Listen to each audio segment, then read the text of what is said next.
¿Cómo es posible que un país que apenas se dibuja en el mapa, rodeado de gigantes mucho más poderosos, llegara a convertirse en el amo de los océanos? Esa es la paradoja que nos presenta Holanda, una nación diminuta en extensión, pero inmensa en ambición, creatividad y espíritu mercantil. Mientras otros reinos basaban su fuerza en ejércitos colosales, territorios vastos y riquezas heredadas de imperios ancestrales, los holandeses supieron transformar sus limitaciones en su mayo, ere fortaleza en imagina, un territorio luchando contra el mar, arrebatándole tierra con diques y molinos de viento, donde cada metro cuadrado parecía ganado a la naturaleza. Un pueblo acostumbrado a vivir en la frontera constante entre la supervivencia y la desaparición bajo las aguas. Esa lucha diaria moldeó un carácter único, práctico, resistente, obsesionado con la eficiencia y sobre todo con una visión de futuro que no conocía fronteras.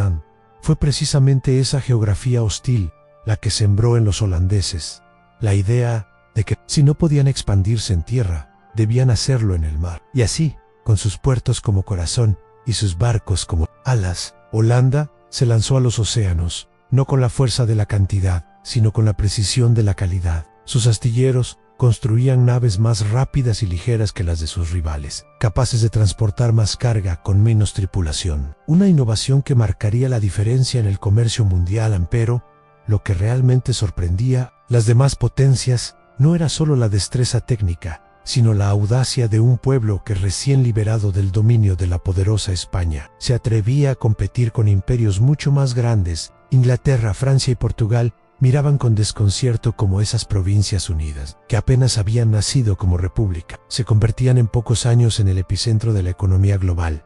El impacto fue inmediato y asombroso. En Holanda, ese pequeño país que muchos subestimaban, comenzó a trazar rutas comerciales que unían Europa con Asia, África y América. Sus barcos llenaban los puertos de especias, té, sedas y tesoros del Oriente, inundando el continente de riquezas que cambiarían para siempre el consumo, la cultura y la economía mundial. En los mapas antiguos, ya no eran solo los portugueses o los españoles quienes abrían caminos. Ahora, una nueva bandera, naranja, blanca, guay, azul, reclamaba su lugar en los mares, y lo más increíble es que, mientras las demás potencias se desgastaban en guerras interminables, los holandeses levantaban un imperio construido no tanto con armas, sino con contratos, monedas y comercio. Un imperio financiero que parecía invisible, pero que tenía en sus manos el verdadero control, el del dinero y el de las rutas que lo generaban. Así comenzó a escribirse una de las páginas más brillantes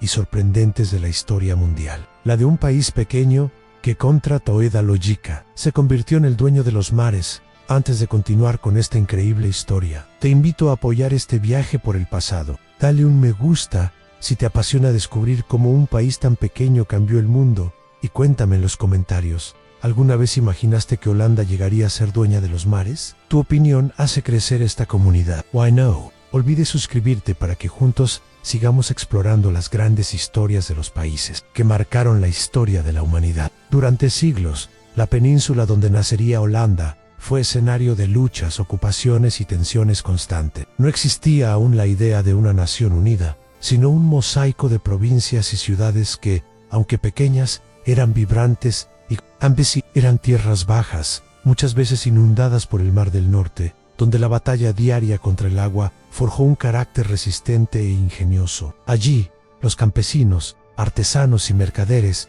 comprendieron que su supervivencia dependía tanto del esfuerzo individual como de la cooperación comunitaria. Construir diques, drenar marismas, levantar molinos, cada obra era un recordatorio de que solo unidos podían vencer a la naturaleza.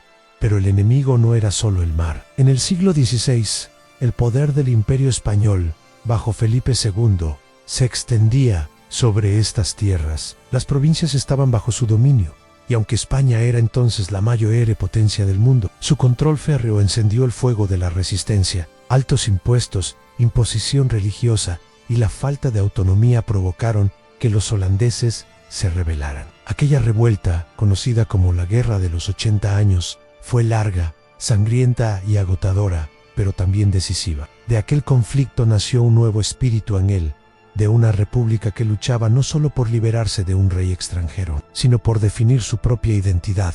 La figura de Guillermo de Orange se convirtió en símbolo de esa resistencia. Un líder que encarnaba la determinación de un pueblo pequeño frente a un gigante. No tenían ejércitos poderosos ni riquezas comparables a las de España, pero sí poseían una red de ciudades comerciales dinámicas, puertos estratégicos y una población que no conocía la resignación. Poco a poco, aquellas ciudades libres fueron tejiendo algo más fuerte que la mera resistencia. Fueron tejiendo nación en 1581. Con la firma del Acta de Abjuración, las Provincias Unidas rompieron oficialmente con España y proclamaron su independencia. Fue un acto audaz, casi suicida, porque nadie creía que aquel pequeño rincón del mapa pudiera resistir frente a un imperio tan formidable. Pero la realidad superó la expectativa en esa unión, basada en la defensa común, en el comercio y en la fe en la libertad. Se convirtió en el cimiento de lo que pronto sería una de las mayores potencias marítimas de la historia. Las Provincias Unidas no eran un reino tradicional, no tenían un rey absoluto ni una corte fastuosa, eran una república mercantil, dirigida por comerciantes, burgueses y líderes locales que comprendieron que la clave no estaba en las conquistas territoriales, en Europa, sino en mirar más allá del horizonte. Mientras otros soñaban con castillos y coronas, ellos soñaban con rutas comerciales, con barcos, con especias que llegaban desde Asia y tesoros que fluían desde las colonias. Así, lo que comenzó como una unión frágil, nacida de la necesidad de defenderse de un poder extranjero, se transformó en una república audaz, que pronto dejaría su huella en el mundo entero. Las Provincias Unidas demostraban que, a veces, la grandeza no nace de la fuerza bruta, sino de la unión. La resiliencia y la visión. Cuando hablamos de imperios, pensamos en reyes, ejércitos y coronas. Pero en el caso de Holanda, el corazón de su poder no fue un trono sino una compañía. En 1602 nació la Compañía Holandesa de las Indias Orientales, conocida como la VOC por sus siglas en neerlandés, y con ella comenzó una nueva era en la historia mundial. No era solo una empresa comercial, fue la primera multinacional de la historia, un verdadero estado dentro del estado, con ejército, flota, monedas propias e incluso la capacidad de firmar tratados. Imagina el asombro de la época en un pequeño país que acababa de independizarse de España, había creado una organización tan poderosa que podía rivalizar con los reinos más antiguos de Europa. Los barcos de la VOC partían desde Ámsterdam hacia las lejanas islas de las Especias, en lo que hoy conocemos como Indonesia, trayendo consigo canela, clavo, nuez moscada y pimienta, productos tan valiosos que valían más que el oro. Cada travesía era una apuesta, un riesgo enorme frente a tormentas, piratas y enfermedades, pero también una oportunidad de riquezas incalculables. El VOC no solo comerciaba, sino que controlaba territorios, establecía bases militares y dictaba las reglas en Medio Oriente, África y Asia. Era, en muchos aspectos, más poderosa que cualquier gobierno, tanto así que sus acciones podían comprarse y venderse en la Bolsa de Valores de Ámsterdam, la primera del mundo. Y con ese simple gesto nacía el capitalismo moderno, a la idea de que cualquier ciudadano podía invertir, arriesgar y compartir las ganancias de una aventura global. A la organización y disciplina de la VOC eran legendarias. Sus flotas estaban formadas por decenas de barcos que navegaban juntos, formando convoyes impresionantes que se extendían hasta donde alcanzaba la vista. Cada puerto en Asia, África o el Índico se convirtió en un nodo de esta red que tejía el comercio mundial. Y en el centro de todo, Holanda, un país diminuto, administraba un imperio que se extendía miles de kilómetros más allá de sus fronteras. Pero la VOC también tenía su lado oscuro. Allí donde llegaba, imponía su poder con mano dura. Eran eliminados pueblos enteros obligados a producir para el comercio holandés, y quienes se resistían sufrían represalias brutales. El lema era claro en el mar, y sus rutas eran holandesas, y nadie podía desafiar ese dominio. Esa mezcla de ingenio económico y brutalidad estratégica hizo que la compañía no solo fuera temida, sino también respetada como el verdadero motor del imperio neerlandés. En los salones de Ámsterdam, los mapas se llenaban de rutas que cruzaban océanos, los mercaderes se volvían tan influyentes como los príncipes, y el dinero de las especias inundaba bancos y mercados. Holanda, un país pequeño en territorio, había inventado algo nuevo, un imperio corporativo. Y esa fue quizás su mayor innovación, un modelo que aún define gran parte del mundo en que vivimos. Así, la VOC se convirtió en símbolo de una época dorada en la que los holandeses demostraron que no hacía falta tener el imperio más grande en tierra para gobernar el mundo. Bastaba con controlar los mares, las rutas y el comercio. Ámsterdam, una ciudad que a comienzos del siglo XVII era apenas un puerto entre muchos, se transformó en el corazón financiero y comercial del mundo. Sus canales, llenos de barcos cargados con tesoros del Oriente, se convirtieron en símbolos de una riqueza que parecía no tener fin. Los mercados vibraban con aromas desconocidos a canela, clavo, nuez moscada y pimienta, llenaban el aire. Especias que no solo daban sabor a la comida, sino que representaban el lujo y el poder de una nueva era. Cada barco que regresaba desde Asia o África traía más que mercancías, traía la promesa de prosperidad, las sedas finas, las porcelanas delicadas, el té que pronto conquistaría a Europa y el azúcar que endulzaba las mesas nobles. Todo pasaba por manos holandesas. Era como si el mundo entero fluyera hacia Holanda y desde allí se redistribuyera hacia cada rincón del continente. Lo más impresionante era la organización que hacía posible esta red. Convoyes de decenas de barcos partían de puertos holandeses, cargados de esperanza y capital, protegidos contra piratas y rivales. El viaje era largo y peligroso, pero la recompensa justificaba cada riesgo al regresar. Las bodegas rebosaban con mercancías que se vendían a precios astronómicos en los mercados europeos. Ámsterdam se convirtió entonces en algo más que un puerto.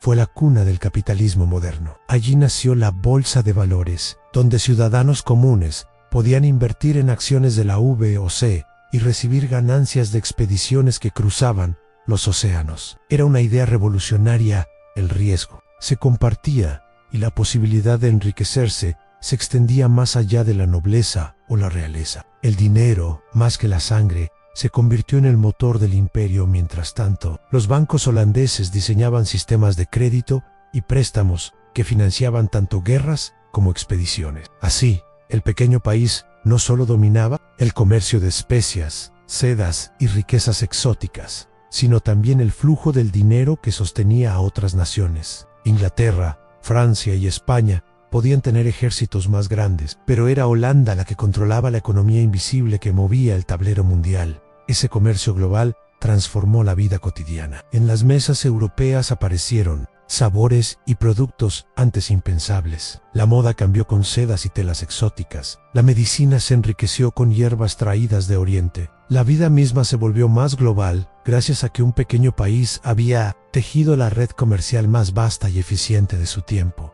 Lo que comenzó como una república en lucha por su independencia se había convertido ahora en el centro de gravedad de la economía mundial, y todo eso gracias al poder del comercio, de los mares y de una visión que siempre miraba más allá del horizonte. Si el comercio fue la sangre que impulsó al imperio holandés, la armada fue su escudo y su espada. Ningún otro país de su tamaño había desplegado jamás una flota tan poderosa, organizada y temida en los océanos. A mediados del siglo XVII, Holanda poseía miles de barcos mercantes y una armada de guerra que rivalizaba con las más grandes potencias de la época. Era la prueba viva de que, en el mar, el tamaño del territorio no importaba.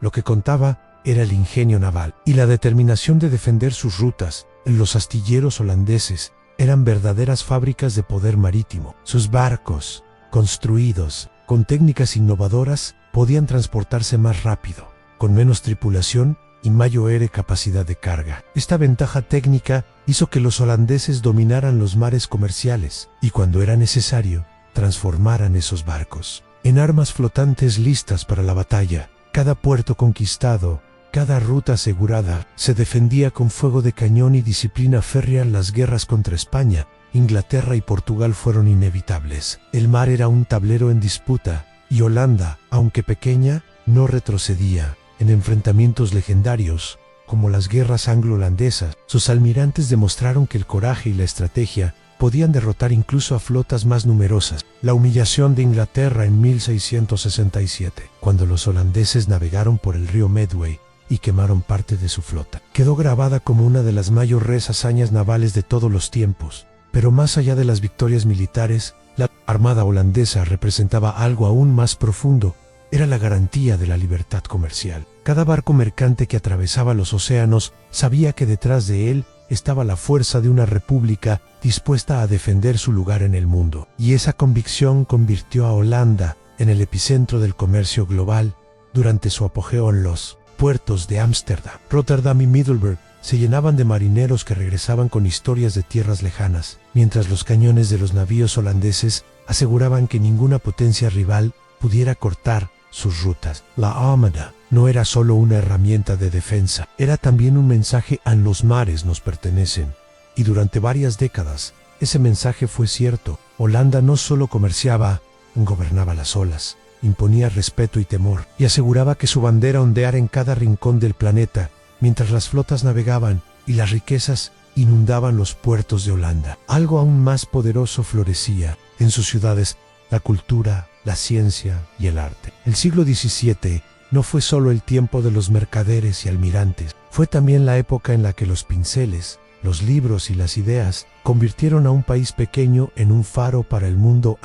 En los talleres de Ámsterdam y Delft, artistas como Rembrandt y Vermeer pintaban escenas que capturaban la esencia de la vida cotidiana con una luz casi mágica. Sus obras no eran retratos de reyes o batallas gloriosas, como en otras cortes europeas, sino rostros de comerciantes, familias, mercados, interiores sencillos iluminados por la claridad de una ventana. Esa elección reflejaba el espíritu holandés, un pueblo orgulloso de su trabajo, de su sobriedad y de una riqueza que no necesitaba ostentación para ser inmortalizada.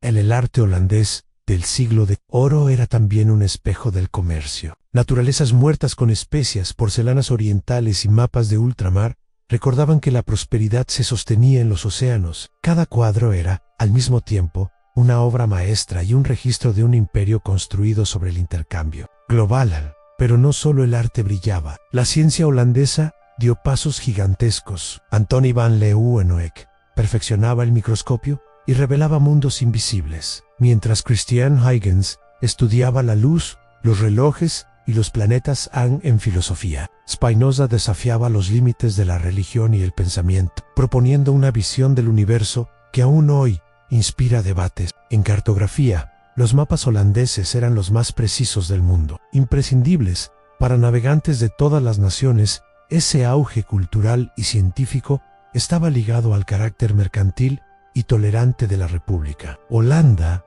atrajo a pensadores, refugiados y artistas de todas partes de Europa, que encontraban allí una libertad relativa impensable en otras monarquías absolutistas. Las imprentas holandesas publicaban libros prohibidos en Francia, España o Italia, convirtiendo al país en un centro de difusión del conocimiento. Lo asombroso es que todo este esplendor ocurrió en paralelo a su poder marítimo. Mientras los cañones defendían las rutas y las especias llenaban los bolsillos, la pintura, la ciencia y la filosofía llenaban el alma de una nación que parecía vivir un equilibrio perfecto entre el comercio y la cultura. El siglo de oro holandés fue, en definitiva, la prueba de que un imperio no se mide solo por territorios conquistados, sino también por las ideas, el arte y el conocimiento que deja como herencia. En esas décadas, Holanda fue el centro del mundo no solo en dinero, sino también en creatividad y sabiduría.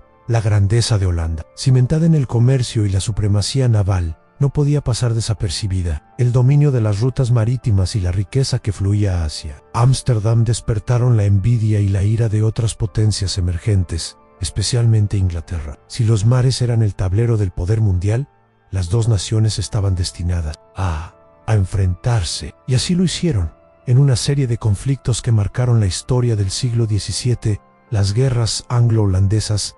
En aquellas décadas, los océanos se convirtieron en escenarios de batallas titánicas. La rivalidad no era solo económica, sino existencial. Inglaterra veía en Holanda un obstáculo para su ambición de convertirse en dueña de los mares, y Holanda entendía que, sin su armada y sus rutas comerciales, su imperio se desmoronaría. Las flotas chocaban en combates épicos, donde cientos de barcos desplegaban velas y cañones en coreografías mortales. Una de las batallas más recordadas fue la del río Medway en 1667, cuando la armada holandesa, bajo el mando del almirante Michiel de Ruyter, se atrevió a navegar en aguas inglesas, atacando el corazón mismo de su flota y causando una humillación histórica. Inglaterra quedó marcada por esa osadía y Europa entera entendió que los holandeses no eran solo comerciantes astutos, sino también guerreros implacables del Marrán. Pero la rivalidad no terminó allí. Durante décadas,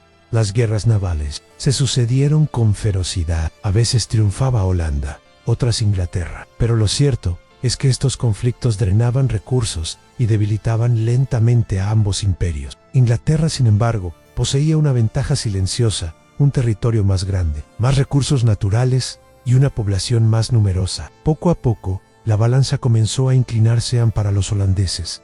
Cada victoria era celebrada como una reafirmación de su audacia, pero también era cada vez más costosa. La defensa de su lugar en el mundo exigía enormes sacrificios, tanto en hombres como en dinero, y aunque Holanda seguía siendo un poder formidable, Inglaterra estaba destinada a tomar el relevo en los mares. La rivalidad entre estas dos naciones no fue solo una lucha por rutas comerciales, fue un duelo de visiones. Holanda defendía su modelo de república mercantil, basada en la eficiencia, el comercio y la innovación. Inglaterra aspiraba a convertirse en un imperio marítimo absoluto, dispuesto a barrer cualquier obstáculo. En ese choque de voluntades se forjaron las bases del futuro, el surgimiento del Imperio Británico y el lento declive de la supremacía holandesa. Sin embargo, en pleno siglo XVII, mientras las batallas se libraban y las aguas se teñían de pólvora y humo, el mundo aún veía a Holanda como la potencia que había logrado lo impensable,